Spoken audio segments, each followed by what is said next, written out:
Welcome to this simple database tutorial. In this tutorial, we're going to look at some of the common features of database development. In this, we will look at some of the common terms, some of the database designs. We are going to build a database from scratch. That includes setting up the tables and the relationships. We're also going to develop forms, queries, and a few tweaks on the way.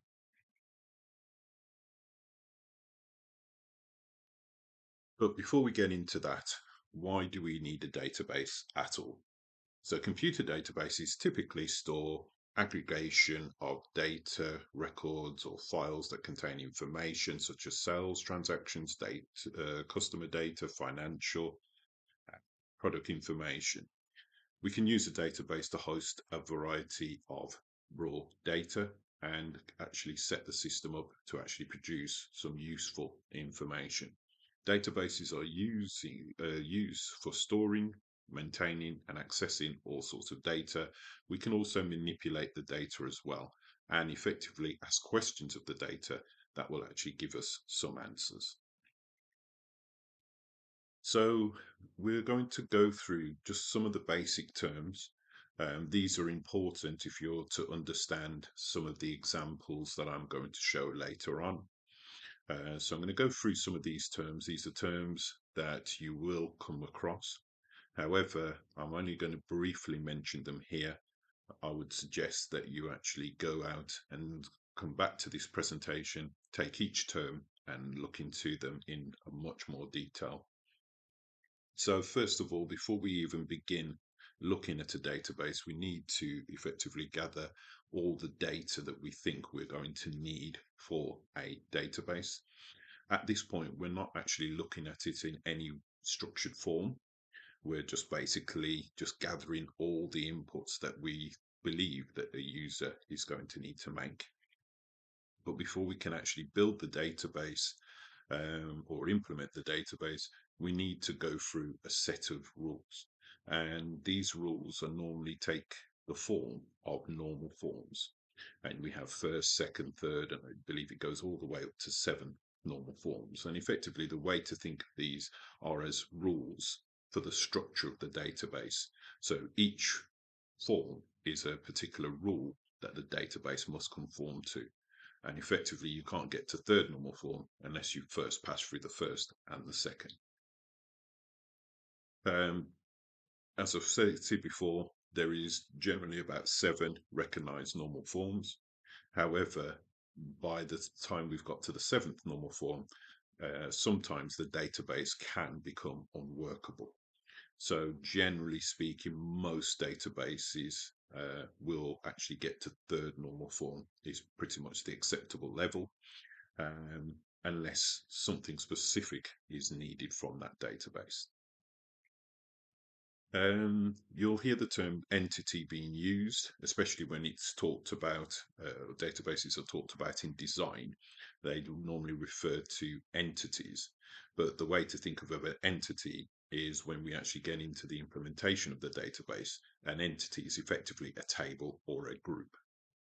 Attributes are the individual fields, so the individual pieces of data that make up that entity. So if we take, for instance, a student ID, a student name, student address, student telephone number, all of these would be attributes or fields, but the student themselves would be considered an entity.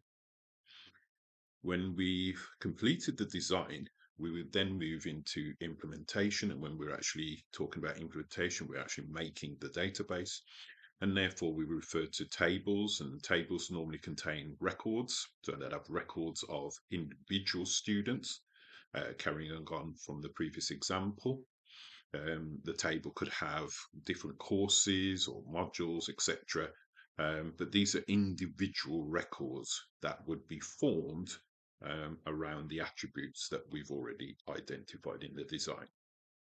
And fields are just attributes. It's just another term for attributes, but normally we refer to fields when we're actually making the database, attributes when we're actually designing it.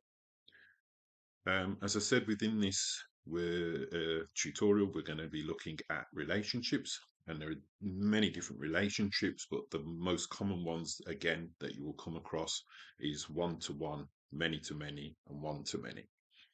One-to-one basically just means that there's two entities that are related or share a piece of data, and that data appears once in its primary or its birth table, and once in a reference table.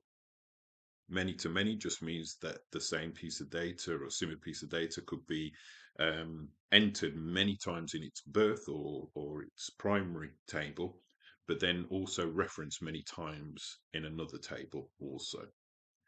And then one-to-many simply means that the piece of data is referenced one in its primary and then many times in a reference table. And ideally, that is the form that we would like most of our relationships to be. Generally, one-to-many or one-to-one are the preferred relationships. Many-to-many should be avoided at all cost, because effectively having a many-to-many relationship just means that you're entering the same pieces of data in both tables, both the primary and the reference table. And effectively, the key for databases is that you enter it once and then use it as many times as you can. Other terms that you're going to hear mentioned are keys. And again, there are different keys, but the three most common keys that you need to be aware of are primary, foreign, and composite. And first of all, a key is basically something that makes, or an attribute, shall we say, or a field that makes that particular record unique. So, for instance, if we were looking at a student, if we take their name, you could have many John Smiths. But if you had an ID attribute, then each of those John Smiths could have a unique ID, and that effectively would be their primary key. Foreign keys are simply taking a primary key from a primary table and referencing that in another or a third party table. But then once it's been referenced in that third party table, it's done so as a foreign. In other words, the table that's referencing it already has a primary key in it. And then the foreign key is being used more or less as a link between the referencing table and the primary table for that foreign key. Again, this may sound a little bit confusing at the moment, but once we start to build the database and you start to see this work, it hopefully will make more sense. A composite key effectively is two foreign keys. So they're coming, you've got basically two primary keys coming from two different entities or two different tables, all converging in a alternative table, and effectively the two keys together make an individual record unique, and therefore they both become primary keys in a third table. Composite keys are really useful when you're trying to develop links or strong links between particular entities, such as, for instance, a student and their course. You would have a foreign key being used, or two sets of foreign keys being used in the enrollment entity. But again, this will make more sense once you start to see this working. So these three keys are the main keys to be aware of. And again, I would suggest that you look into this a little bit further. Once we start to have the entities, it is then important, especially in a relational database, to relate the entities to each other. And when relating entities or tables to each other, we can actually start to link pieces of data together and effectively use one table to reference whilst another table is a primary. We can then do what's called referential integrity. So, for instance, we could have a student enrolled on a particular course, but if the student disappears, so does their reference to the course that they would have been enrolled to. So you could have that as a referential integrity and then delete. But it may be that a particular student number has been updated and you don't want to lose their history. So then we have an update referential integrity. And again, the term cascade just means that if we change it in one table, it automatically updates in another. This is extremely useful for ensuring that every piece of data in our database is actually being used and there is nothing that is being orphaned or unnecessary. So onto the simple project. So what I'm going to show is how we build a simple database with forms and queries from scratch. And it's going to be a simple student enrollment and grading system. The amount of attributes or fields that I'm going to use is going to be very minimal, and by which I mean really there are only going to be one, at the most two items per table. However, if this was a real system or a much more complex system, there'd obviously be a lot more attributes, a lot more data would be necessary. So for instance, I'm only going to take the student's name. However, if this was a real system, I'd have the student's name, address, telephone number, next of kin, etc. So I'm just going to swap over to my whiteboard.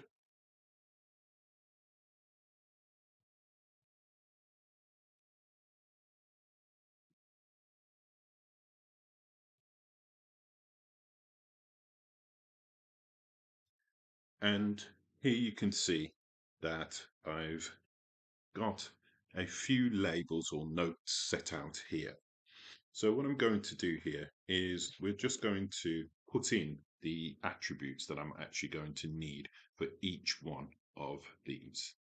So starting off with the student, first of all, I want to have a student ID and a student name. However, as these both are in the students table, I wouldn't actually refer to them as student ID. I'd just refer to them as ID. And again, I wouldn't refer to it as student name. I would just use the term name.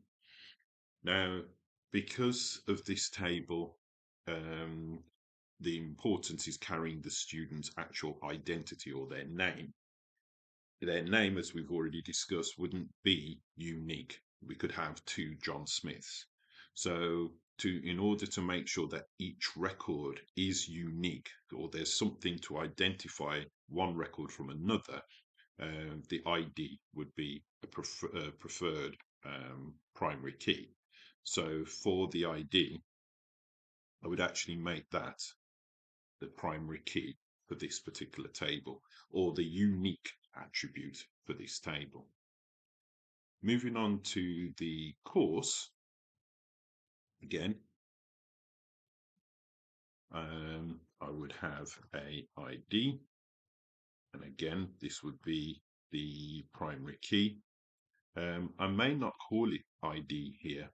Generally, professionally, we would just use it as a code.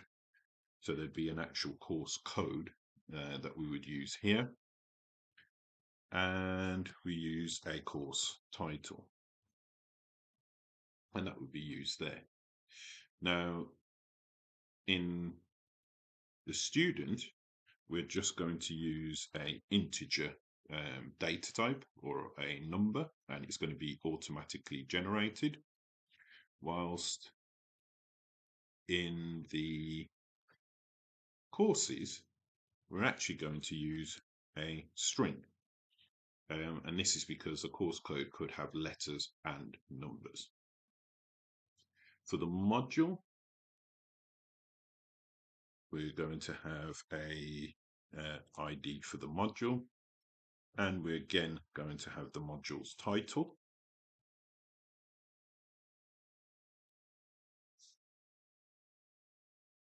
And with the module, generally speaking, there's always a unique number or a module number, which would be included also. Now, the reason I wouldn't use the module number as the unique attribute for this particular table is because there could be different modules for different courses, but they could each be Unit 1. So for instance, if I was doing a BTEC course, there'd be a Unit 1 for a BTEC course, but there'd also be a Unit 1 for a OCR course. So to save any confusion between those, I would use the ID attribute here as my primary key. And again, that would be just an integer. And then finally, for the moment, we come to the tutor. And again, this would have a lot more information than what I'm setting out here. But again, I would have an ID. It would be a primary key. And I again would have it as an integer value.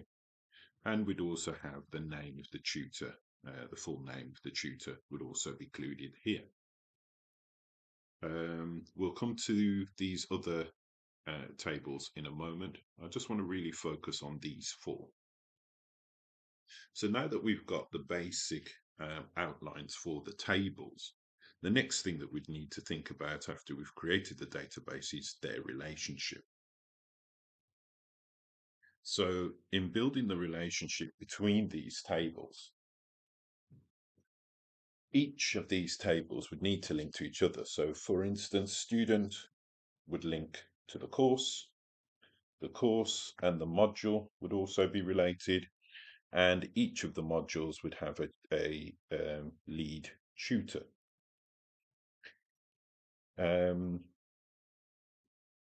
If it was left, or if I left the design like that, that would be a one-to-one relationship.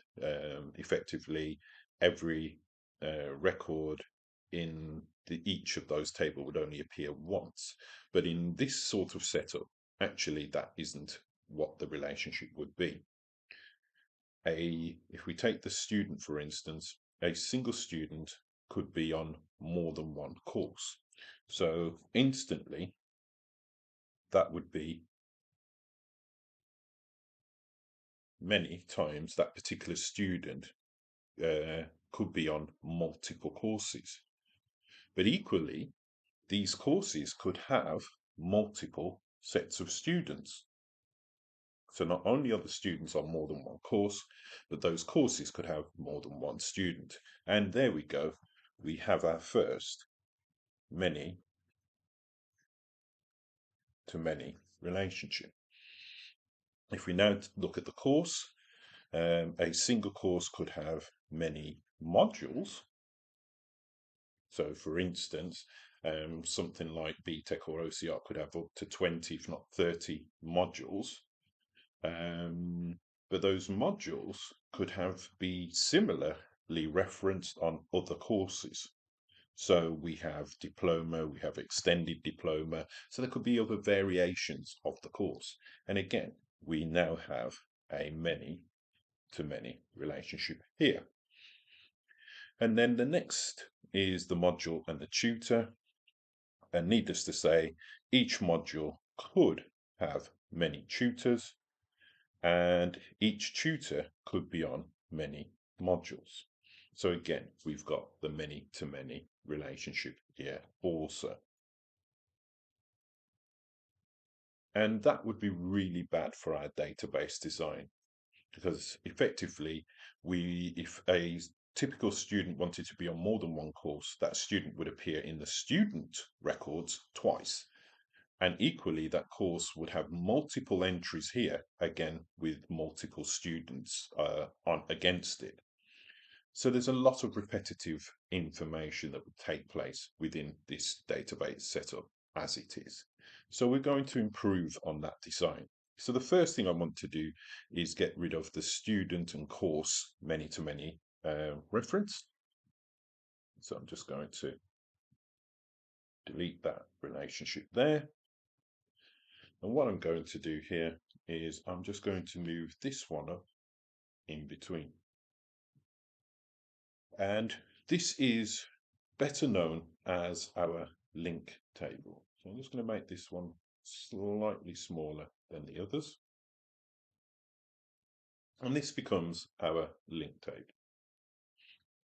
And in this link table, what we're actually going to do here is we're going to have the student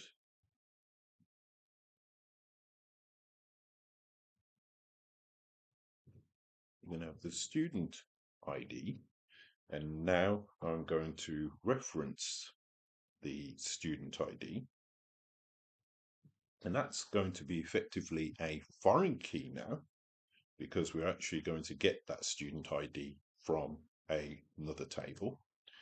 And we'd have the course ID. And again, I would reference the course ID in this table. And this would also be a foreign key. So basically, what I would be then doing is that each student would feature once in the student table, but they could feature many times in the student course table. And a course would feature once in the course table, but then they could feature many times in the student course table. And effectively, I've inverted the many-to-many relationship. I've almost broken the many-to-many relationship in half and inverted them.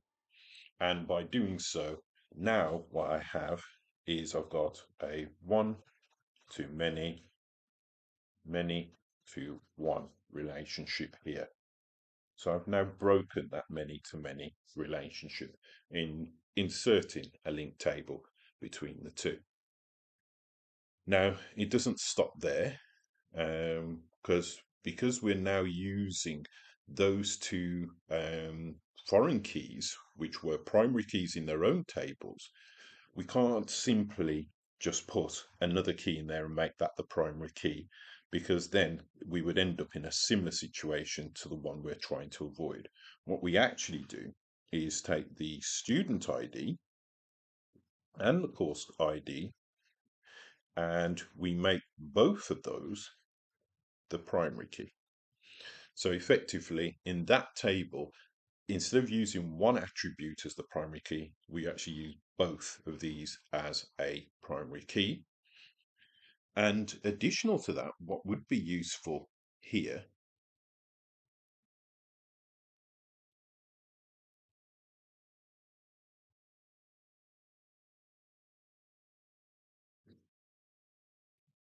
what would be useful here would be to have an enrollment date. So an actual date here of when the student enrolled would also be useful addition here. So I'm going to do the similar sort of thing on this side here. So I'm going to, again, remove the many-to-many relationship that we have.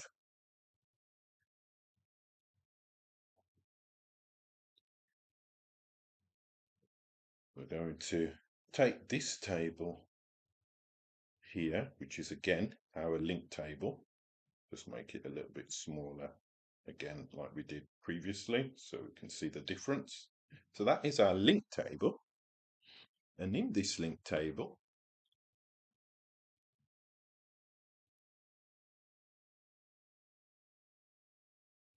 we would have the course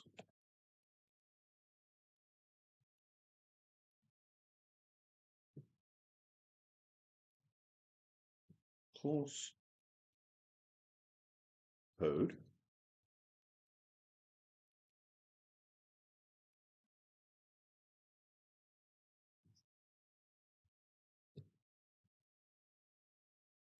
and we would have our module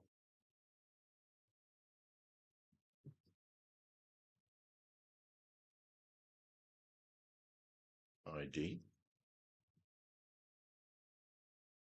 So we'd have the course code and the module ID.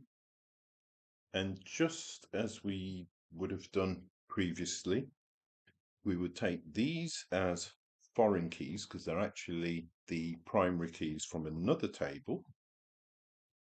And again, we'd unify both of them to make our primary key. Okay.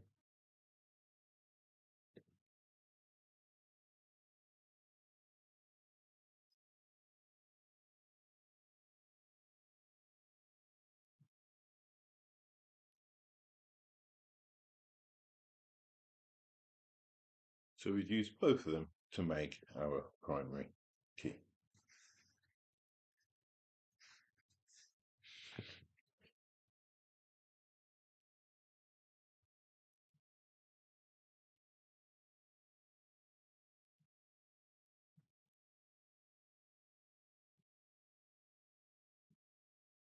Break this here.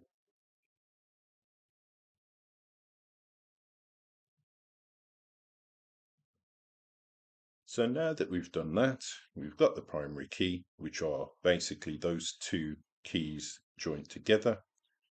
We have effectively made it so that this course will feature in this link table, and this module will also feature in this link table. However, the course will only feature once in this table, but will feature many times in this one.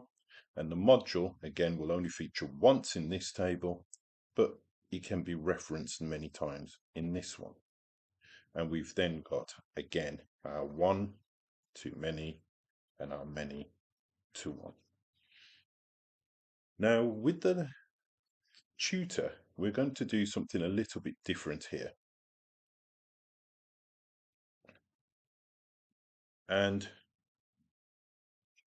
because we're going to presume that a single tutor will be attached to a single module, what we're going to do here is fairly straightforward.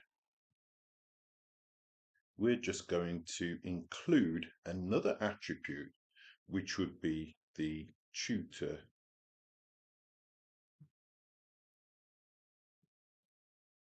ID. And therefore, by doing this, we will have effectively created one entry for the tutor here. However, that same tutor could be referenced on multiple modules in there. And that would eliminate then the need for us to have a link table created there. So we still get our one-to-many relationship. However, we're, if you like, breaking one of the normalization rules, but inadvertently, what we've done is saved ourselves from having to create another table. And again, this will make more sense once you actually start to see this working. Now, this deals with the enrollment and registration of the course, but what we now need to do is with our grades table, which is here, we want to link that so that we can attach the grade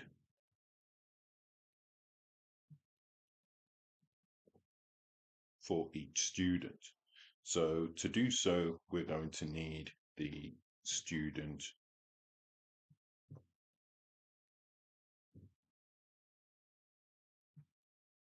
You're going to need the student ID.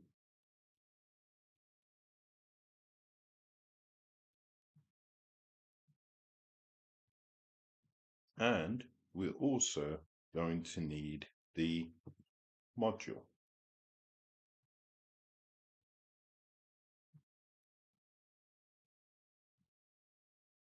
ID also. And with these two, again, they're going to be foreign keys because they're already going to be primary keys in another table. But just as before, the student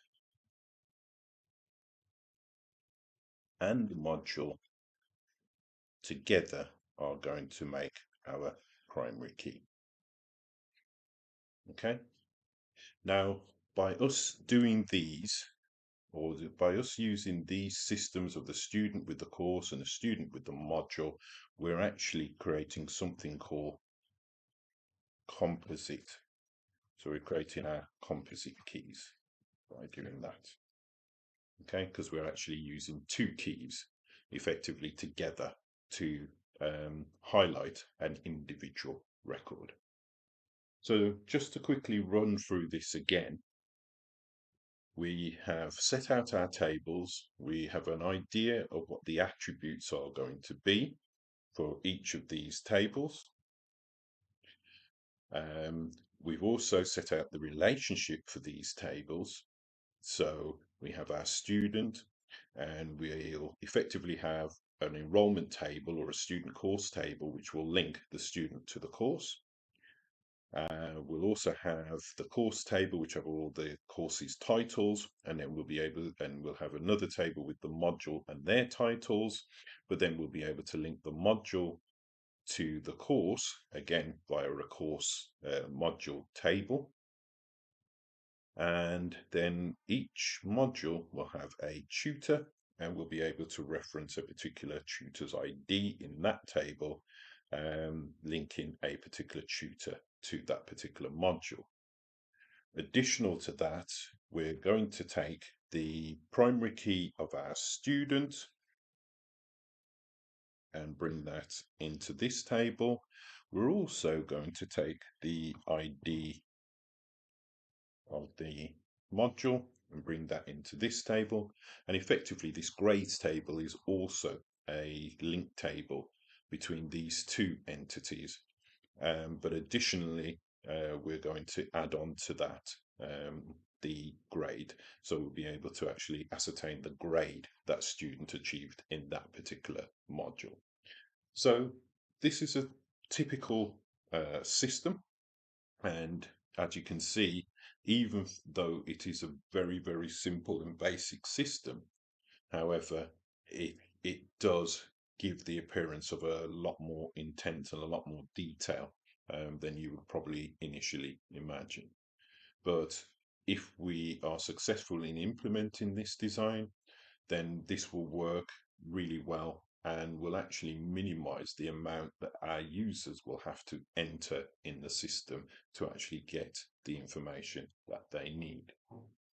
So we're going to now move on to implementing this idea and actually building these tables out and effectively start to build this particular database. So for that, I am going to now swap to Access, and in so doing, you'll be able to see exactly how I actually build this particular database and bring it to life. So here we are in Access.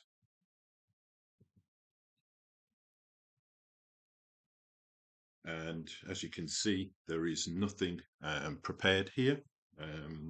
So this is going to be completely from scratch. So the first thing I'm going to do is going to go into File, and I'm going to create myself a blank database. And I'm going to give it a name, and I'll call it Student Enroll and Grading. And instantly it brings us to our opening screen where we can actually build our first table.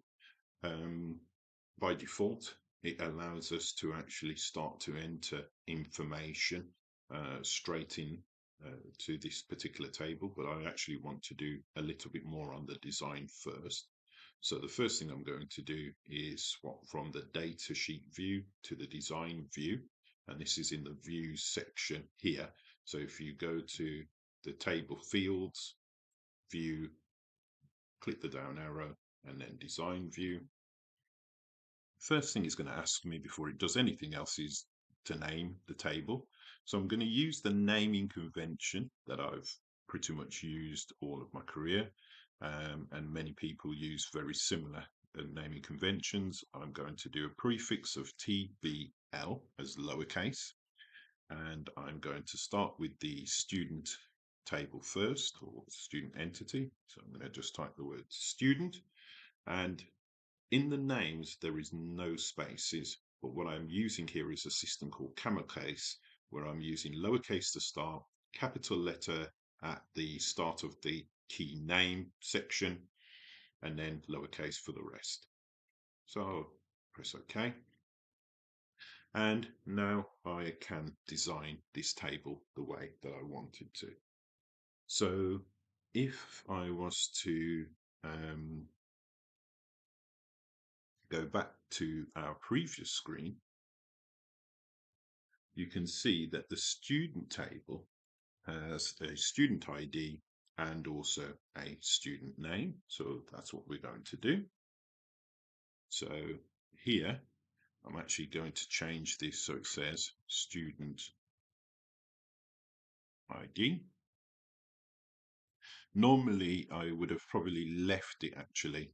I'm actually going to leave it as ID because in this table, this is the only attribute here. So there's no need for me to prefix it with the word student because it's already in the student table.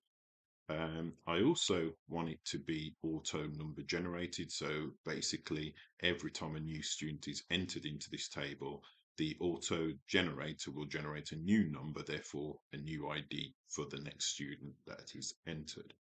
The next thing I'm going to do here is I'm going to put the student name. So again, I'm not going to prefix it with the word student. I'm just going to leave that there. And I'm going to have it as a short text. And that will be the student's name. Okay. So the short text really is just an attribute that supports 255 characters as the max. So every record will be allowed 255 characters. Now, this is not really an efficient system because I know normally for an average person's name, there would be less than about 30 characters is generally the norm for most people's name, including their middle name. So having 255 really is a little bit of a waste. But for this demonstration, I'm not going to worry too much about it. Now that that's done, I'm going to save. And I'm going to close this particular table down. And I'm going to go to create. Again, I'm going to click the table button. And again, you'll see opens by default into the data sheet. But I'm going to do the same as I did previously. I'm going to swap that to the design view, give it a name. And I'm going to set this up as the course. I'm going to press OK. But with the course, rather than an ID number, I'm actually going to change this to code. And I will change the data type or the type of data that I'm actually going to be expecting for this particular field or attribute. I'm going to change this to, again, a short text. And this will allow me then to put a unique code or enter a unique code for myself for this particular course. I'm also going to have another field which is title. And again, I'm going to have short text for that also. And if we look back at the previous design, I think that was it. Yeah, I think those were the two attributes I wanted. So now that that's done, again, I'm just going to save and then close that down. Now, normally it happens where you'll have a load of tabbed design views open along here, and it can actually get really confusing very fast if you work in this fashion. So you'll see that I'll tend to keep those tabs or windows to an absolute minimum. So I'm going to create another table. Again, I'm going to do the same as I did before. So I'm going to swap to the design view, and this time I'm going to do TBL module. And with module, I am going to use an ID number. So I'm going to leave it as ID. And again, for the module, I'm going to have number here. So this would be the module number. And again, I'm going to use so this effectively would be actually I'll change this to unit no. So unit number. And I'll leave this as a number field, so you have to put a number in here, but it won't be used for identity or anything like that. It's just solely as a reference to say that this is a particular unit. I'm also then going to have the title for the module, and I'll leave that as short text. So I'm actually setting out the fields for the records that are going to be included in this particular table, and I'm also sorting the type of data that I may well use for each stage. So again, if I just do a quick check, and I believe I've done that. I've got a auto ID, I've got a unit number there, I've got the title there. Yeah, I don't think I've missed anything. Oh, the only other thing that I would have here, which we are going to need later on, is going to be the tutor ID. So I'm just going to place that in, and that's also going to be a number. And we'll create another table for now.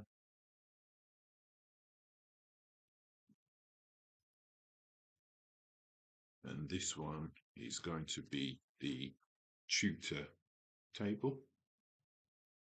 Again, they're going to have an auto ID and a name and short text. And then we can save that. And for now,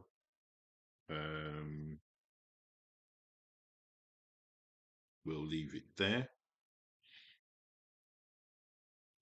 And what I will now show you is how we would go about setting up the relationships. So if I just move over to the relationships, so going through database tools and then relationships, I'm going to just drag these tables roughly resembling the order they were in my previous design. So the tutor was over there and the student was here.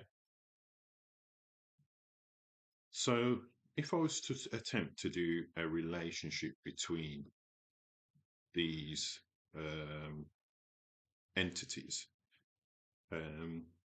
it wouldn't be possible because there is nothing to link or allowing me to link them. So now that we have these tables here, we're now going to take the ID from the tutor and bring it down to the ID of the module table, the tutor ID in the module table. And then we have here the integrity referential, which basically means that even though that this particular wizard is showing us that the ID is coming from the tutor and the tutor ID is in the module, we're actually going to create a link between those, but there won't be a link if the tutor doesn't already exist with an identity in one table before we try to reference them in another. Underneath, we can actually have additional settings. So what if we update the ID in the tutor table? We would need to go into the module table to actually also update all the references there. We can actually get the system to do that for us using the cascade update. And again, if we delete an ID from this tutor table, we also want to delete their reference in the module table, so we can actually cascade the deletion as well.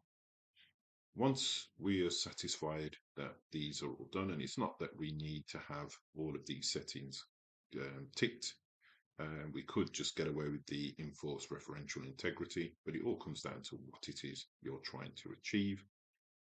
But once you're happy, we can click create, and there we go. We can now see that there is a link, and as I said in the design, it's going to be one. So in other words, the tutor will feature once in this table, but they could feature many times in this one. So now we need to create a link between these three tables, and we've come to a hurdle because effectively we do need a link table. So we're just going to create those link tables now. So the first thing I'm going to do is close the relationship, and it's going to ask us, do you want to save this? So I'm going to say yes. I'm going to go back into create and I'm going to create a table. Again, I'm going to change to the design view, and this time I'm going to call it TBL, and we can call it student course. It would normally be in a professional system, probably the enrollment table, but we're just going to keep it student course so we know that it's a link table. And we can't just have ID, so we're going to have student ID, which is going to be a number.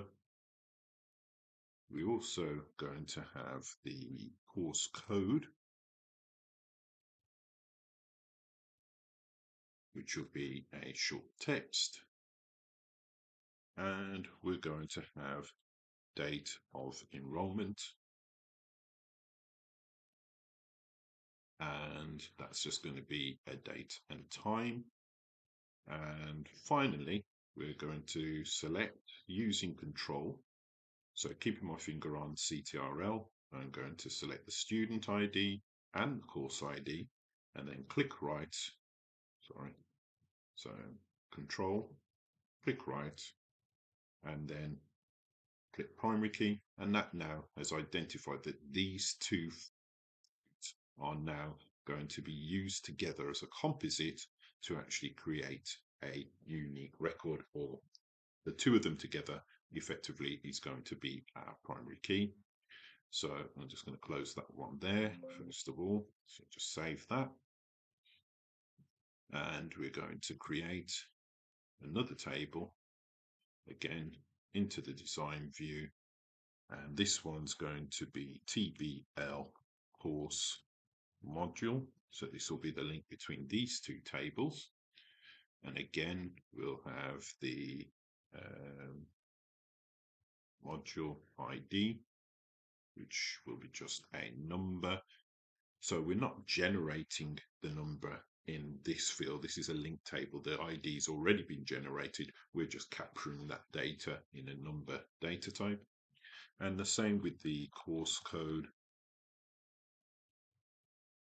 We're capturing a short text. We don't need any other attributes here. We just want a link between those two. So we're just going to do that. Click right, primary key. And we can save that and then close that window. So we now have two link tables. So if I now go back to my database tool and relationships, first of all, I can put the student link table in, and I'll put the course link table in also.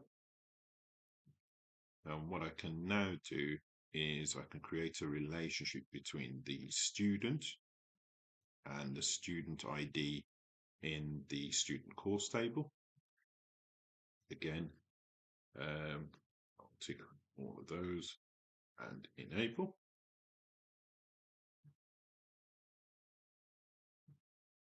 And with the course code, I can drag that to course code here. Again, do the same as I did previously.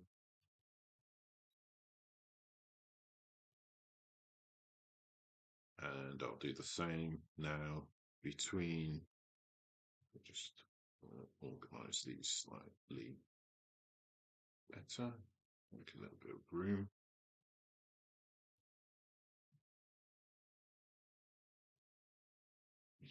So I did the same again with these two. So I'm going to take the course code from here and drag it to that one. Again, tick all of these. And I'll do the same with the module ID into that one.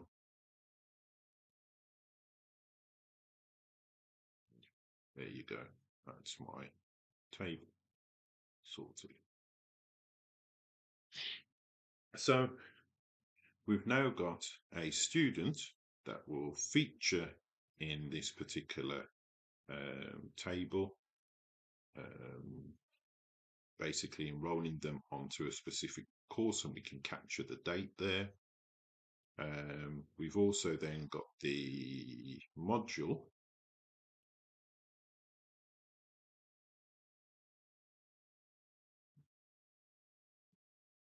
Let's move this across slightly.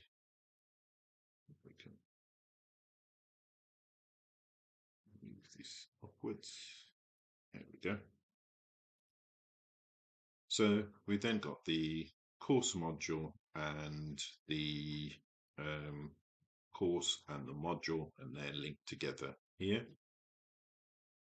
in this link table. And then with this, we can then refer to a tutor and assign a tutor to a particular module. So there we go. We've got the basics of our database already constructed. And I'm pretty much happy with that.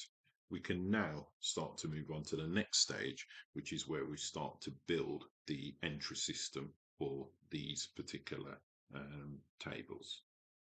So to build a form, if we start with the student first of all, then I'm going to just close this here. I'm just going to select the table from this list for the student. I'm going to go to create, and then I'm going to create a form. Give it a second, and there we go. And it's now built for me a form which will allow me to actually enter new students. It's also created a subform for me where I could actually attach this student from here onto a particular course and also set a specific date. Now, in some instances, you may not want to have a subform on your main form. And in that case, you can just simply select this here, hit delete.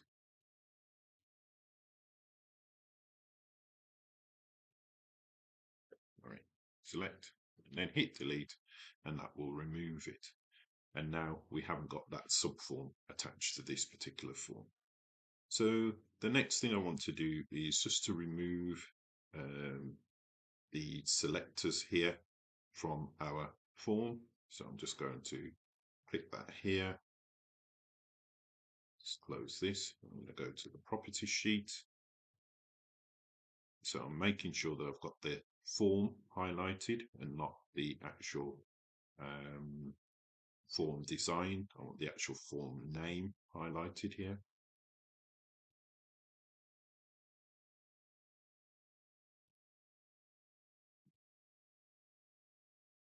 So let's try to get it so it picks up the form name. So I'm just going to change it here to the form. And what I'm looking for here is the selectors. So I'm just going to scroll down a bit.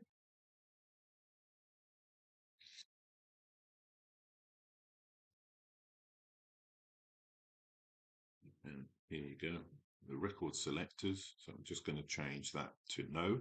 So what I'm removing by that is this here, because I may not want people to actually navigate using these selectors. So I just want to remove them.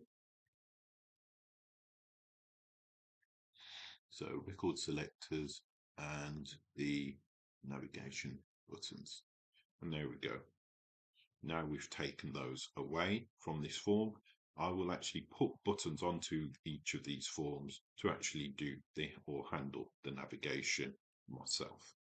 So I'll do the same with course. Again, we'll go to create and we'll create a form. So here we go. So we have our course code and title, and then we have our selectors here again. So I just want to change those. So again, I'm going to turn off the record selectors and navigation buttons on this form. And we'll do the same for tutor, create, and then form for the tutor. And with this form, I can attach the tutor to a specific unit, but I don't actually want to have the system working in this way. This is useful, but it's not really a glamorous way of doing it. So again, I just want to delete that subform. And again, I'm just going to go to the property sheet for this form and do the same as I did before. Just remove the record selector and navigation buttons and just get rid of those. And then I'm going to close the tutor one first. And it says, do you want to save changes? Yes, I do. Now it's asking me what do I want to call this particular form. So I'm going to use the prefix FRM and call it a tutor entry. Then press OK. And then the same for the course. I'm just going to close that one there and do FRM course entry. And then finally the student, FRM student entry. And then that's it, that's closed. And then what I'm also going to do here is for the student course table, I'm also going to create a form for that one as well. So we've got this one here. I may edit this.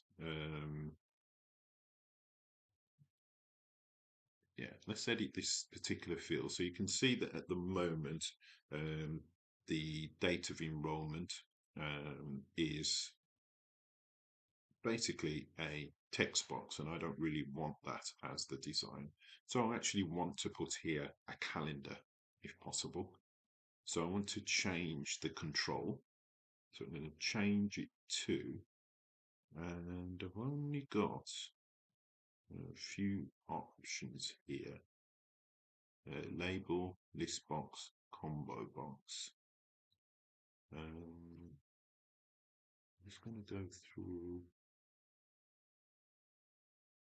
and see if I can find calendar.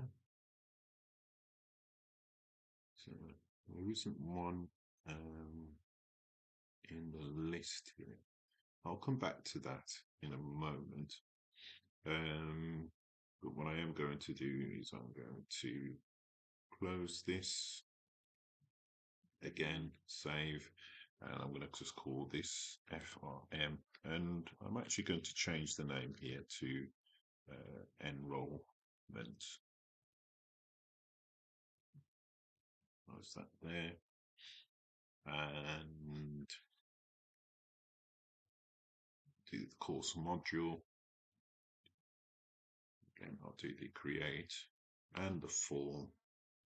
And I'm just going to close that there. And for this one, FRM, and I'll call this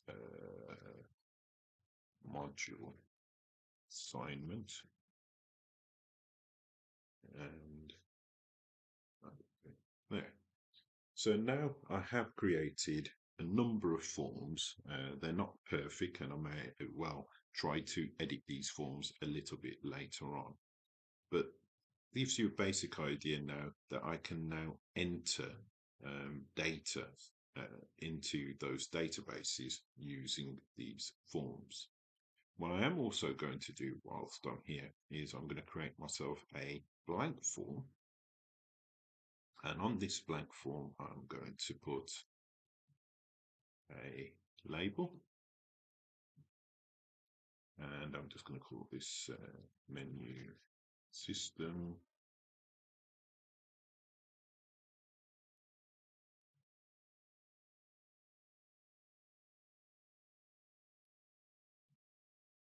And switch to the properties. I'm going to look for the font size here. Let's make this slightly bigger. And then I want to put that somewhere near the middle of the screen. And I'm going to make a button.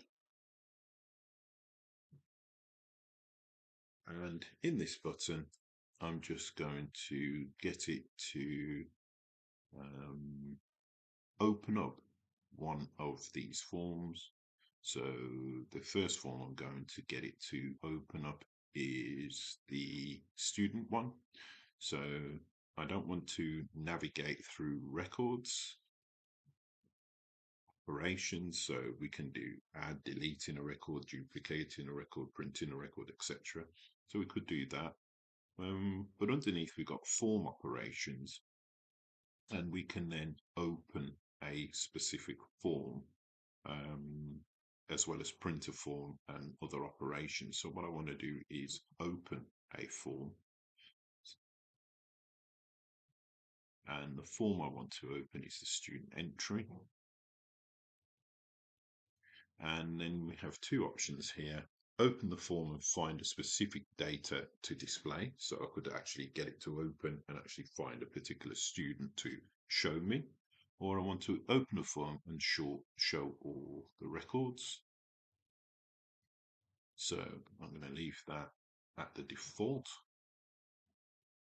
And then on the button itself, I could have a picture, or I could have some text. So I'm going to have the text, and here I'm going to say open student entry form. Then I'm going to go next.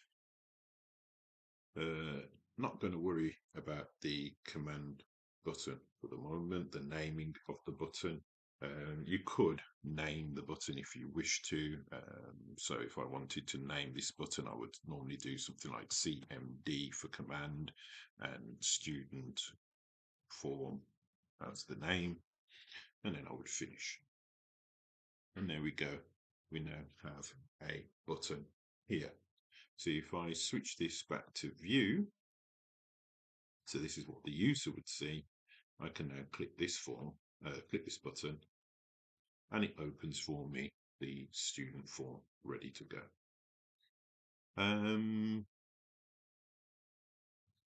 So now that I've done that and it goes to the student form, if I was to type a student's name in there, I would actually begin to enter some data into the database, but I also need a button to confirm that I actually want to add this data to the database. So again, I'm just going to go to create. So, sorry. First of all, I'm going to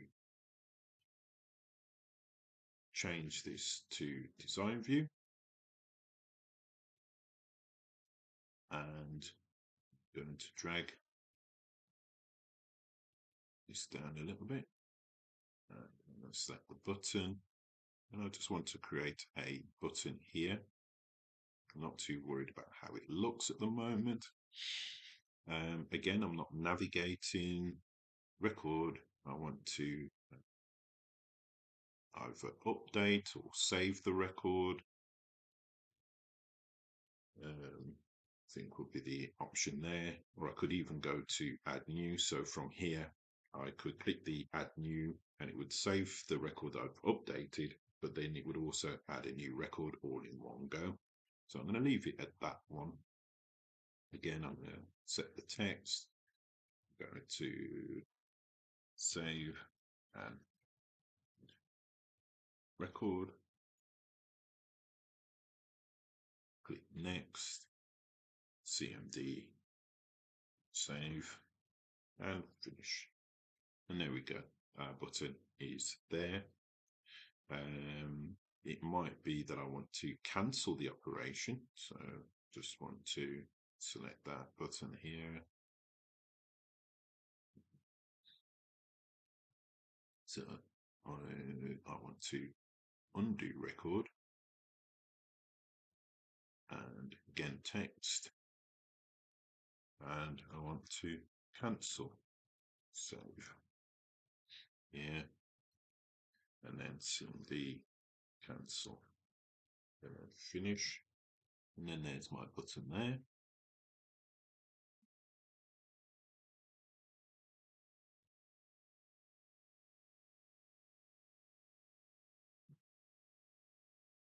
So now I'm okay with that form. I'll just save everything and we can try that out. So you don't type anything in new. That is automatically generated. So I'm just going to create a student here.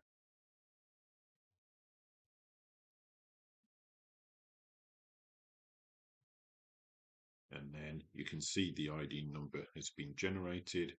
And then I'm going to click the button, save and add. And now it's given me the option to enter another student here.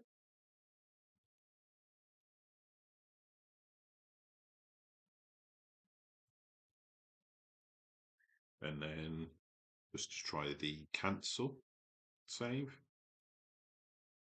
And it goes back. So if I was to try that again. So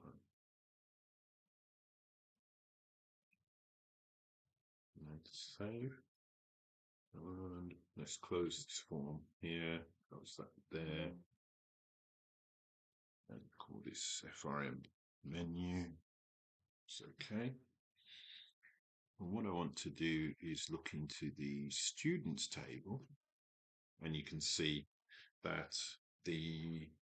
when we generated Ricardo and then cancelled it, it actually still updated or incremented the IDs, but Ricardo actually didn't and wasn't saved in our database here and automatically being removed. So that seems to be working fine. So I'm going to do something similar on the tutor page. So let's open up that page. And again, I'm going to go to the design view, move this down a little bit.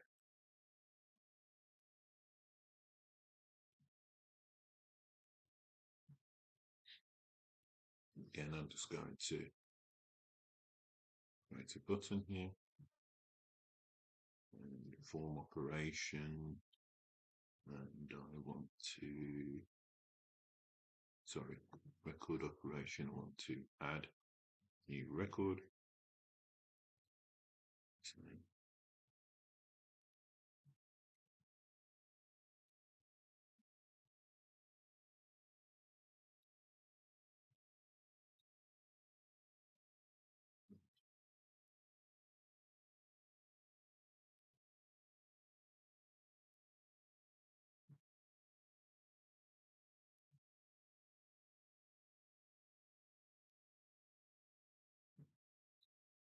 do the same here, but this time I want to undo. I'll just put here cancel record. So simply cancel. There we go.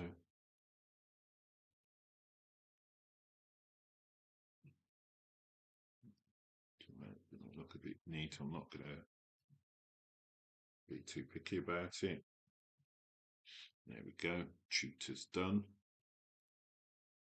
And then we have the course entry. So let's go again to the design view. And as you can see, a lot of this is just a little bit repetitive. Once you've done it once, you're pretty much doing a similar operation on different pages.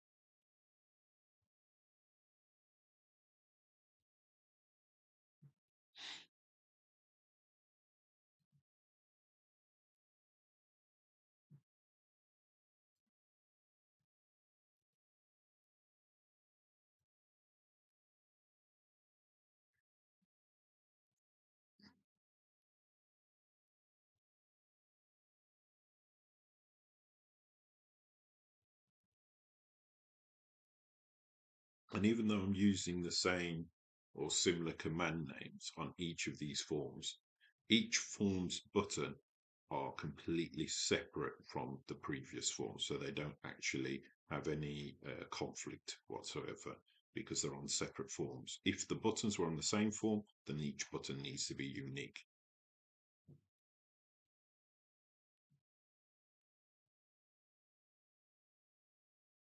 There we go. And that's done.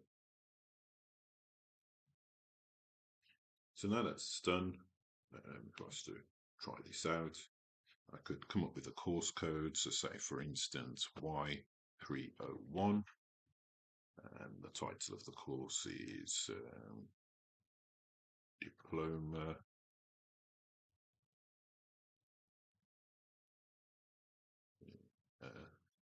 IT and Computing Level 3.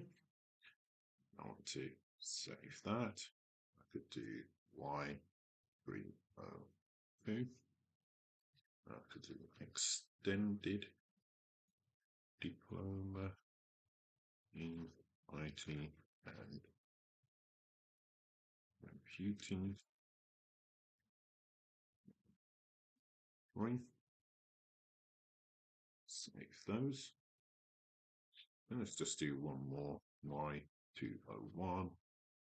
We could do Diploma in IT Level 2. And we can save that record there. And if we close these down, go into our course, we can see that we have those course titles all there, along with their individual codes.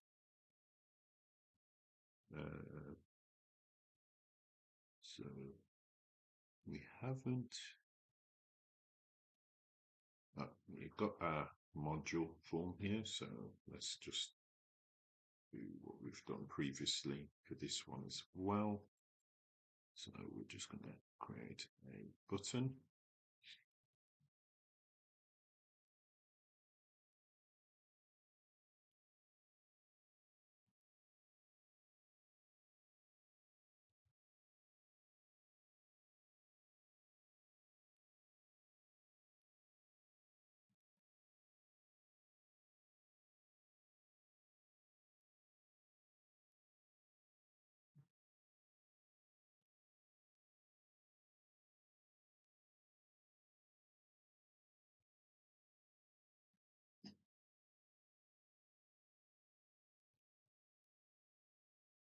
And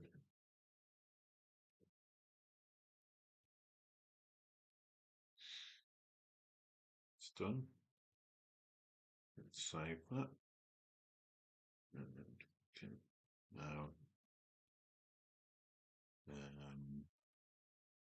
So this one is where we're actually assigning a module to a particular course code before we can actually complete this one, we will need to create a module entry form, which we haven't done yet, so we'll just do that now.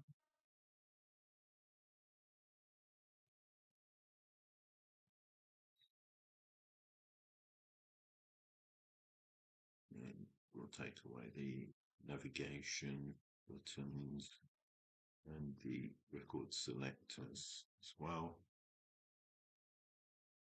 We'll call this FRM module entry. It's okay. And we'll swap back to the design view.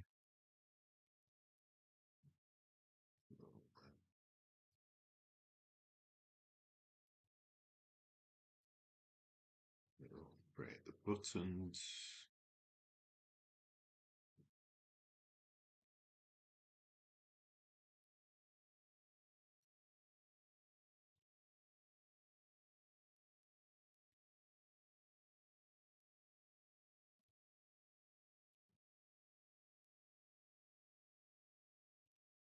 There's the button here.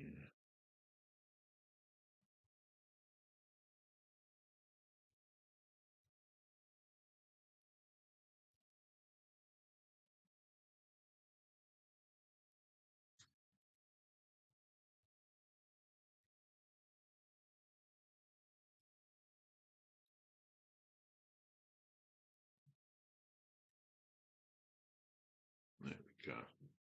That's that form. So we can now go in here, and as you can see, again, we can't type anything in that, but we can change the unit number there. So we can call this unit 1 and basics of computer systems. We can't put a tutor in just yet because we haven't got a tutor, so we're just going to leave it at 0. We can always come back and edit this later on. No, actually, no, we can't. You cannot add or change a record because the related record is required in tutor. So we'll leave that open for a while, and we'll go to the tutor entry form and put myself in as a tutor. And then I can close that there. So now putting 1 as a tutor there, and should be able now to save this. And that's it. So I can now close that form. And if I go into the table tutor, you can see that I'm the only entry in there. And also onto that module, it also shows that I'm here. And if I take note of this plus symbol, because there is a link between this entity and the tutor entity, if I open the plus, there's also a link with the course code, so it's not actually linked to a course code, so I could actually link that there. So what we will do, I'm just checking if we've done, we've got the module assignment here. So let's just open that up a minute. So here in this one, we can actually link the module and the course together. So we can, if we go back to module, we can see that the module ID is currently number 2. So that's the ID there. And if we pick a particular course, we can see we can pick any of these courses. So I'm going to pick Y301. So that's the course I'm going to go with here. So course code is that.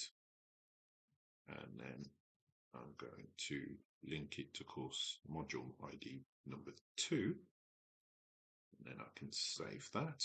And that's done. So if I now go to course module, I should have a reference there. So that's working absolutely fine.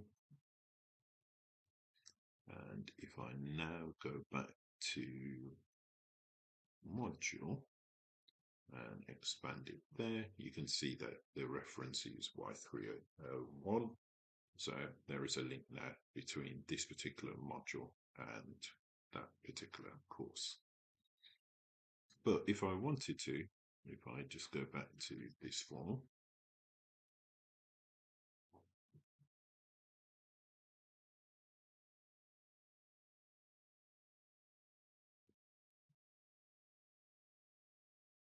and I wanted to add another reference, I could go to the same module, but this time I could do Y201, which is the level 2. And if I now go back to course module, I now have 2 references there. And if I go to module and opened it, I now have 2 courses that this one module can be linked. So basically, I've been able to enter information just once, but I've been able to utilize it in other instances within the same database. So that's pretty much working how I would want it to work. Okay, so I'm going to leave the video there for the moment, and we will pick up some other things in the next one.